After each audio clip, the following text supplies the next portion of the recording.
एक तो हमारी समस्या हो जाएगी, हमारे ट्यूबवेल में पानी कम हो जाएगा जी, हमारी आने वाली पीढ़ी में। सोनीपत लघु सचिवालय के बाहर एक गांव भैरापाकीपुर जो जमुना की तलहटी के नीचे बसा हुआ है, वहां से आज सैकड़ों किसान जो है लघु सचिवालय में पहुंचे।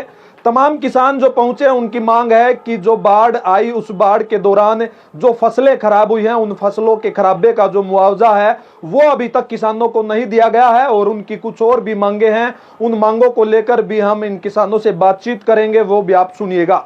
क्या नाम आपका? मेरा नाम दौलतराम भारद्वाज है जी। हम गांव भैरापाकीपुर से आए हुए हैं सर। क्या मांगे, किन मांगों? हमारी एक तो ट्यूबवेल, हमारे ना कोंडली को जल दे रहे, जल के ट्यूबवेल लगा रहे हैं हमने, उसके लिए जल विभाग ने जो हमारे वहाँ ट्यूबवेल मंजूर किए 22 ट्यूबवेल, वो हमारे गांव की 8 किले जमीन है जो कि हमारे गांव के नियर बाई है। एक तो हमारी समस्या हो जाएगी, हमारे ट्यूबवेल में पानी कम हो जाएगा जी, हमारी आने वाली पीढ़ी में पानी नहीं रहेगा, वहाँ पे वाटर लेवल बहुत ज्यादा कम हो जाएगा। हमने यहाँ पे डी साहब से डिमांड की है कि इनको ऐसे उठा के और हमारे जमुना के खाते में लिए जाए, जहाँ पे हमारी जमीन और भी है हरियाणा सरकार की, उसमें इनको ट्रांसफर कर दो। यहाँ हम नहीं लेने देंगे क्योंकि हमारे गांव के नियर बाई है। फिर जी हमारा और कोई जमीन ही नहीं है, इसमें हमारे गांव की प्लॉटिंग करो, कोई पार्क बनाओ, कोई डिस्पेंसरी बनाओ, कोई भी बनाओ, मतलब हमारे गांव के लिए उसमें यूज होना चाहिए। और क्या मांग है? और हमारी एक जी, हमारे जो यहाँ पे फसल हमारी बर्बाद होगी 2025 में बाढ़ आई थी, हमारे नियर बाई दूसरा गाँव लगता है, उसमें मुआवजा मिल गया है हमारा। हमने परसों पता किया था, हम यहाँ डीआरओ साहब के पास भी आए थे, पटवारी साहब ने जो हमारा ना 0.25 दिखा दिया, 24 जी, जिसमें कि कुछ सरकार नहीं देती उसमें कुछ पैसा। तो हमारी तो 100% फसल बर्बाद हो गई थी, हमारा चारा भी नहीं रहा था पशुओं का। हमारे मोहनलाल बडोली जी भी गए थे, अध्यक्ष जी, विधायक जी भी गए थे, सारा प्रशासन गया हमारे गाँव में देखने के लिए। हमारे पास तो चारा भी नहीं रहा है सर पशुओं का, और यहाँ पटवारी जी ने हमारा दिखा दिया 0.24। तो हमारी इस प्रशासन से ये डिमांड है कि हमारा गरीब गाँव है जी, और हमें इसका मुआवजा दिया जाए, अभी जो भी कार्रवाई उसे करने के। आप किससे मिले थे?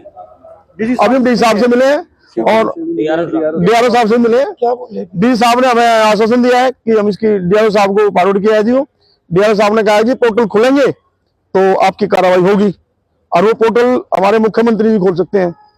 तो सर हम अध्यक्ष जी के पास भी गए थे आज, अध्यक्ष से भी हमने अपना अनुरोध किया, अध्यक्ष ने हमें यही दिया जी, आश्वासन दिया है। अगले इसके बारे में हम बात करेंगे जहां भी प्रशासन से, और जो भी उच्च से उच्च कार्रवाई होगी उसको हम कराएं। ऑफिस पहुंचे हो, क्या मांगे, किन मांगों को लेकर पहुंचे हो?